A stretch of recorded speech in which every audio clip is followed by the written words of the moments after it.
Shalom, shalom à tous frères et sœurs, j'espère que vous allez tous bien par la grâce du Seigneur. C'est le frère Bourgeois Ango.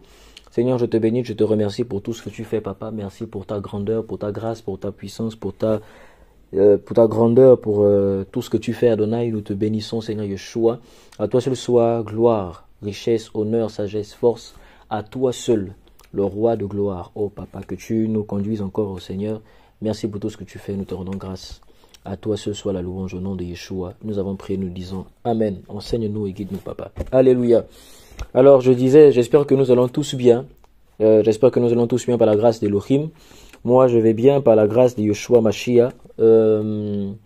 Alors, j'aimerais juste nous faire une courte exhortation, une brève exhortation. En tout cas, le Seigneur lui-même nous conduira. Une brève exhortation sur la méditation de la parole du Seigneur. Voilà, sur la méditation de la parole de Dieu.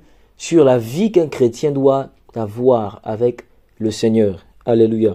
Sur la vie qu'un chrétien doit avoir avec le Seigneur. Et vous savez, en tant que chrétien, nous sommes censés entretenir notre relation avec Elohim.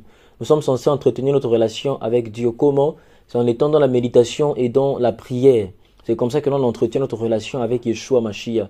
Lorsqu'on prie, on parle au Seigneur. Et lorsqu'on médite, c'est maintenant le Seigneur qui nous parle en retour à travers le témoignage qu'il a laissé avec nous, à travers la Bible qui est l'acte de la création, la preuve qu'il y a un Elohim qui existe, la preuve qu'il y a quelqu'un qui est à la base, qui est à l'origine de toute la création, de tout ce qui existe aujourd'hui, tel un objet que l'on a créé, fabriqué, il vient toujours avec son mode d'emploi. Et bien le Seigneur, il a créé le monde, la création, l'univers, le cosmos et tout ce qui existe. Et il a donné sa parole comme mode d'emploi. Voilà comment est-ce que vous devez faire pour vivre dans la terre dans laquelle je vous ai donné, dans laquelle je vous ai donné pour héritage. La terre que je vous ai donnée pour héritage. Donc, nous sommes censés entretenir notre relation avec Elohim parce que nous sommes dans une relation. Voilà. Et comme toute relation, pour entretenir notre relation avec Dieu, bah, il faut le dialogue.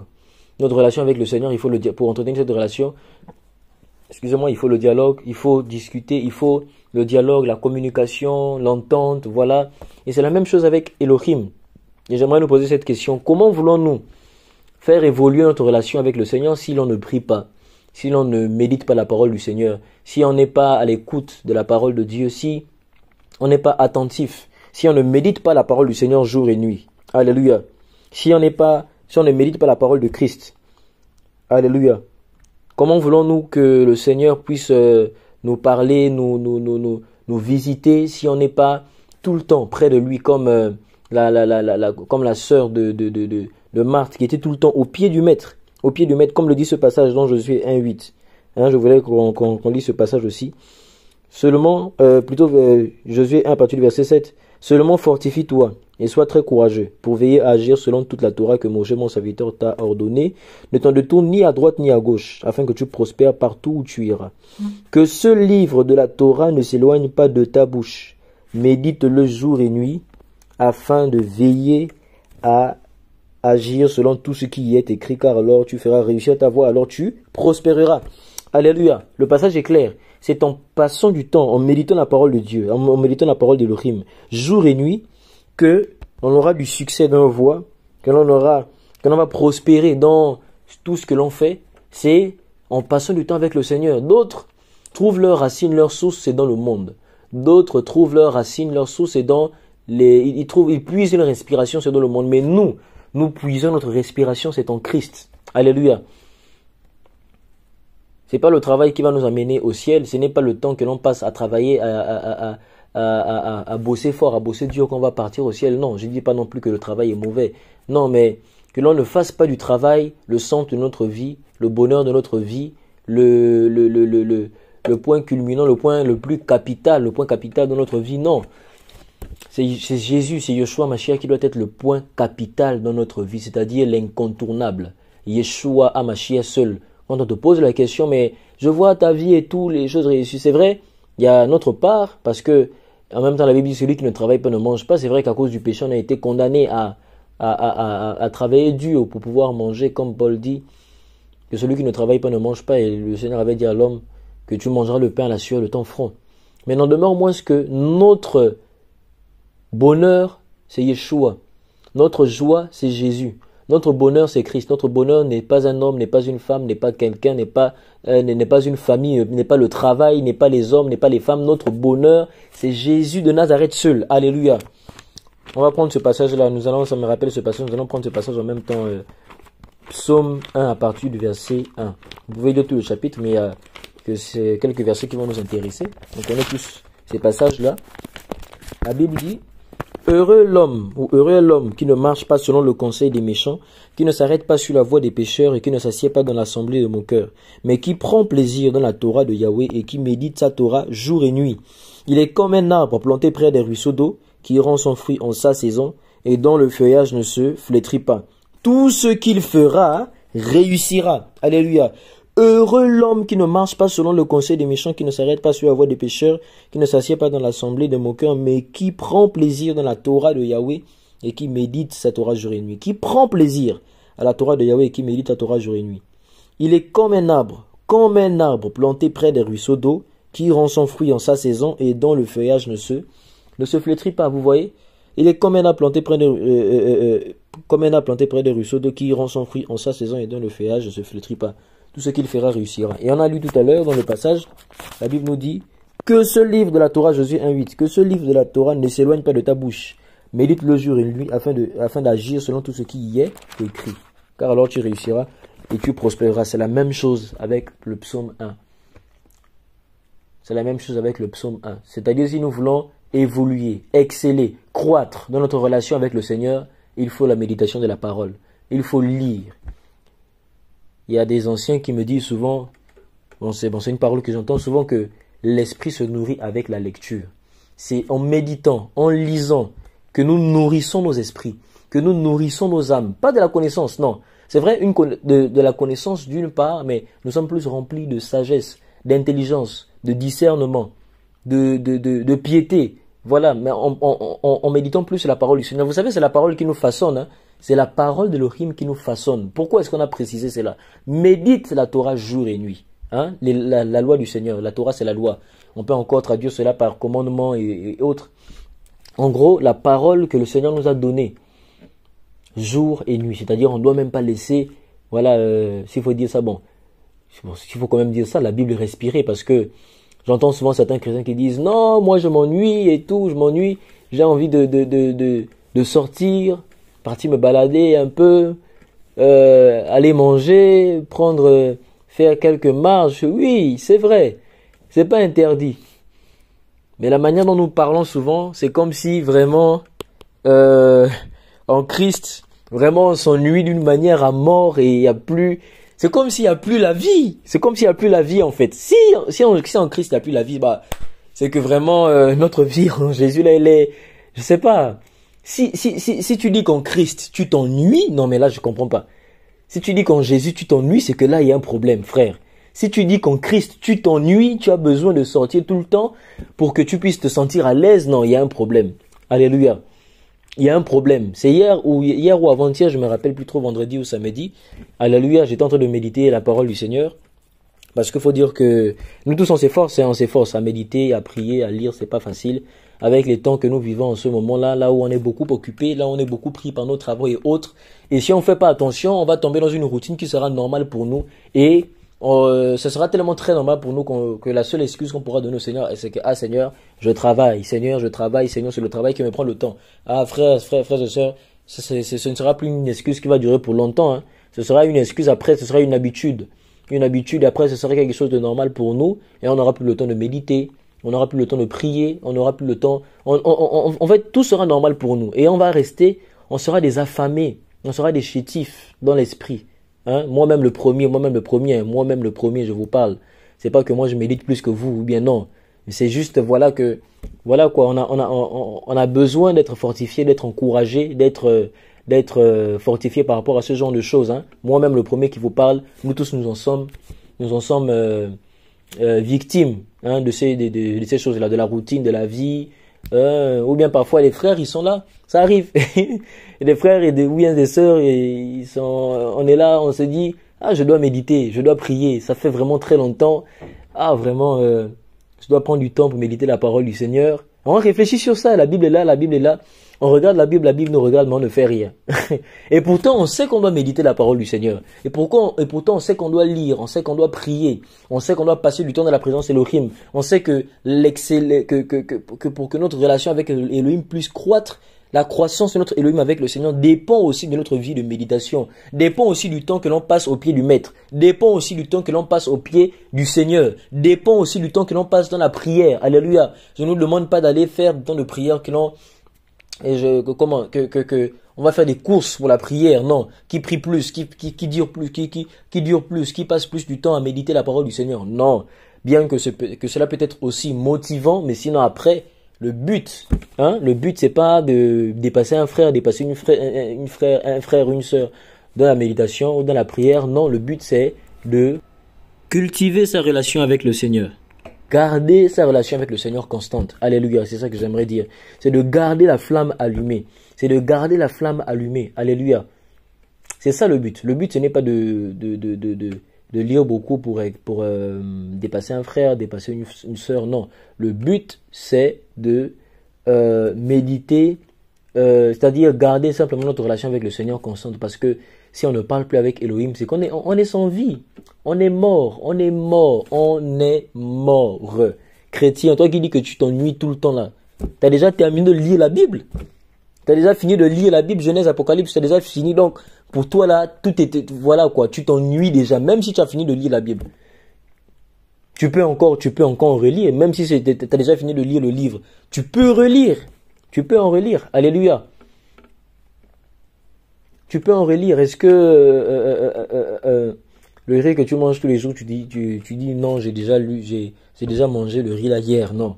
Le même riz que tu as mangé hier, c'est le même riz que tu vas manger aujourd'hui. Le même riz que tu manges aujourd'hui, ce sera le même riz que tu vas manger demain. Il n'y a pas de variété. Alléluia.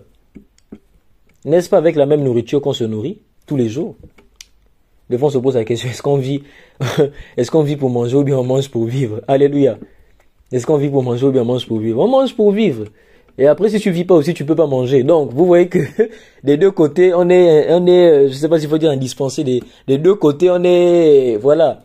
On mange pour vivre et si tu vis, c'est vrai qu'on vit pas. En fait, si tu vis pas aussi, tu peux pas manger. Donc, en gros, on est là, voilà, Yeshua est notre vie. On est carrément au dépens du Seigneur. Le Seigneur a fait les choses de telle sorte qu'on est vraiment au dépens. Donc, si tu es chrétien, tu t'ennuies, c'est que vraiment il y a un problème. En tant que frère, en tant que sœur, vraiment, il y a un souci. Tu ne peux pas t'ennuyer en Christ. Tu ne peux pas t'ennuyer en Jésus. Impossible. Médite ce livre de la Torah jour et nuit afin d'agir proprement dans tout ce qui est écrit. Josué 1:8.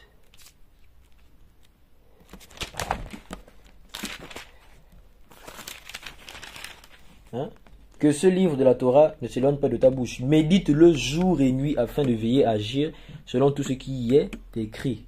Alléluia. Médite ce livre jour et nuit. Que ce livre ne s'éloigne pas de ta bouche. Méditer, c'est lire pour comprendre. C'est lire pour comprendre la parole du Seigneur. Tu lis, tu comprends et tu appliques. Voilà. Alléluia. Médite ce livre. Méditer, c'est aussi murmurer, proclamer à haute voix les bienfaits du Seigneur, proclamer la parole du Seigneur, réfléchir profondément, prendre un temps de méditation, voilà. C'est aussi tout ça. Donc méditer, prendre du temps avec le Seigneur, prendre du temps avec le Christ. Voilà, frères et sœurs, vraiment c'est sur ce sujet-là que j'avais à nous encourager, à nous exhorter. Faisons-nous vraiment violence. Voilà, frères et sœurs, c'est vraiment sur ça que j'avais à nous partager. On ne peut pas s'ennuyer en tant que chrétien, non. On ne peut pas s'ennuyer en tant que chrétien. Non, je disais, vendredi ou je sais plus samedi, je lisais, je me suis rendu compte, mais attendez, mais on perd du temps. On perd du temps parce que ça faisait quand même longtemps, je me suis, bon pas trop longtemps, mais je me suis quand même assis. Et je me suis dit non, si on arrive à prendre du temps pour la télévision, du téléphone et tout, les réseaux et autres, qu'en est-il de la parole du Seigneur? Le temps que tu passes à parler avec ton amour, avec ton chéri, le temps que tu passes à parler avec tes bien-aimés, avec tes frères, avec tes sœurs, avec madame, avec monsieur. Le temps que tu passes à parler avec ta personne. Bref. Qu'en est-il de ton temps avec le Seigneur? Qu'en est-il de notre temps avec Elohim? Tu passes ton temps à parler avec, voilà, avec tes bien-aimés, avec avec ta personne et tout. Donc, qu'en est-il maintenant de ta relation avec Elohim? Qu'en est-il de ta relation avec Elohim? Alléluia. Dites-vous que lorsque vous laissez des heures passer comme ça, ce sont des chapitres de la Bible qui sont en train de couler comme ça. Dites-vous que lorsque vous faites passer du temps, voilà, ce sont des chapitres de la Bible que vous avez loupés. Hein? Estimons que 3 heures de la Bible, que 3 heures de temps valent 22 chapitres. Donc chaque 3 heures, c'est 22 chapitres que vous loupez. C'est 22 chapitres que vous loupez. Bien sûr, on doit lire pour comprendre. Hein? Je ne dis pas qu'il faut lire pour lire, non. Mais juste avoir cette idée-là dans la tête que, vraiment, il y a le temps qui passe. Et le temps qui passe, le Messie, le Seigneur revient. Voilà. On doit méditer, on doit prier, on doit passer du temps dans la présence du Seigneur pour exceller, pour évoluer, pour faire croître notre relation avec Elohim. Sinon, notre relation avec le Seigneur serait une relation froide. Ce serait une relation là où on ne parle pas, là où on ne discute pas, là où personne ne dit rien à qui que ce soit. Alléluia. Là où tout est mort. Alors qu'en Christ, c'est pas la mort, c'est la vie. Alléluia. En tout cas, soyez encore vraiment fortifiés, encouragés au nom de Yeshua Mashiach. Et je prie que la vie de prière, que la vie de méditation de chaque frère et sœur puisse être intense, soit augmenté au nom de Yeshua, et que l'amour que nous avons pour Christ, frères et sœurs, soit davantage augmenté au nom de Jésus de Nazareth. Donc voilà, frères et sœurs, trouvons vraiment du temps pour le Seigneur. Prions, hein, parce que c'est en priant et en méditant qu'on va augmenter, qu'on va faire croître, faire exceller notre relation avec le Seigneur, et que beaucoup de choses vont se développer. C'est en priant que beaucoup de choses vont se développer, qu'il y aura beaucoup de choses en fait. Il y a des choses qui sont en nous, que pour que ça se développe, il faut du temps dans la prière, il faut du temps dans la méditation. Et vous verrez, il y a des choses qui vont naître seules comme ça. Voilà, des choses que vous n'avez même pas demandé. Peut-être que vous avez demandé, mais après c'est parti. Maintenant, ça vient maintenant. Alors qu'avant, vous étiez en train de chercher ça, mais maintenant, ça vient. Donc, voilà, frères et sœurs, la méditation, la prière déclenche beaucoup de choses. Ça fait évoluer notre marche avec le Seigneur. Soyons comme la sœur de Marthe qui était tout le temps au pied du Maître, qui écoutait le Seigneur. Soyons, frères et sœurs, des lecteurs de la Bible, des bibliovores, des gens qui dévorent la Bible, qui dévorent, parce que la Bible, c'est la nourriture de l'âme. Alléluia. Oh, vraiment, Seigneur soit béni, Seigneur soit béni. En tout cas, c'était ça, frères et sœurs, soyez encouragés, soyez fortifiés par le nom tout-puissant de Yeshua HaMashiach. Voilà, méditant la parole du Seigneur. J'aimerais dire, ne laissons pas la Bible respirer. Quand tu trouves un petit temps à lire, tu rentres, tu attaques. Frères et sœurs, c'est plus le temps d'attendre le temps, parce que le temps ne va pas t'attendre. Alléluia. C'est plus le temps d'attendre le temps. La Bible dit, le royaume des cieux, jusqu'au temps de Jean-Baptiste, le royaume des cieux appartient aux violents. Jusqu'au temps de Jean-Baptiste, ce sont les violents qui s'emparent du royaume d'Elohim. Les violents, fais-toi violence. Même si tu sais que voilà, c'est comme ça, fais un sacrifice. Hein? Consacre un temps au Seigneur, à la méditation de la parole de Dieu. Consacre un temps à la méditation de la parole du Seigneur. Et, mon frère, ma soeur, tu vas exceller, hein, tu vas réussir. Alléluia. Tu feras réussir ta voie et tu vas prospérer. Quand je parle de prospérer, là, c'est pas forcément dans les richesses. Hein. Prospérer en tout, à tout égard, sur tous les plans. En tout cas, voilà, quand on parle de prospérité, c'est pas forcément la richesse. Quand on parle de prospérité, les gens pensent vite à la richesse. Voilà, ça peut dépendre. Ça peut aussi parler de ta relation avec le Seigneur. Il faut que ta relation avec le Seigneur prospère. Il faut que ta relation avec Christ prospère. Il faut que que ta relation, que ton intimité avec le Seigneur prospère. Alléluia. Au nom de Yeshua Mashiach. En tout cas, c'était ça. Voilà, il y a beaucoup à dire là-dessus. Voilà, mais c'était un peu ça. Méditant la parole du Seigneur. C'est vraiment important, c'est vraiment important. Tu peux rester là 3 heures de temps, 4 heures de temps, 5 heures de temps, 6 heures de temps. Peut-être là où les gens dorment déjà, tu te réveilles, tu prends le temps de méditer la parole du Seigneur. Ça fait vraiment du bien, frères et sœurs, ça fait vraiment du bien. Donc, dites-vous cela, que lorsque vous laissez du temps comme ça, ce sont des chapitres qui partent. C'est le temps de prière qui part aussi. Voilà, beaucoup de paroles que vous aurez pu dire au Seigneur qui partent, voilà, parce que c'est notre papa, on doit passer du temps avec le Seigneur, on doit passer du temps avec lui, c'est lui notre amour, alléluia. Quand tu es amoureux là, tu n'as qu'envie que de passer du temps qu'avec la personne, alléluia. Quand tu es amoureux là, tu n'as qu'envie que de rester auprès de la personne, amen. Quand tu es amoureux, tu as envie, la personne, Seigneur, oh là là, Oh là là, alléluia. Je pense que, voilà, quand tu es amoureux là, tu as ce désir là de rester tout le temps auprès de la personne, de parler, de discuter. Hein? Lorsque le téléphone sonne là, ah, c'est lui, ah, c'est elle. Tu peux vérifier.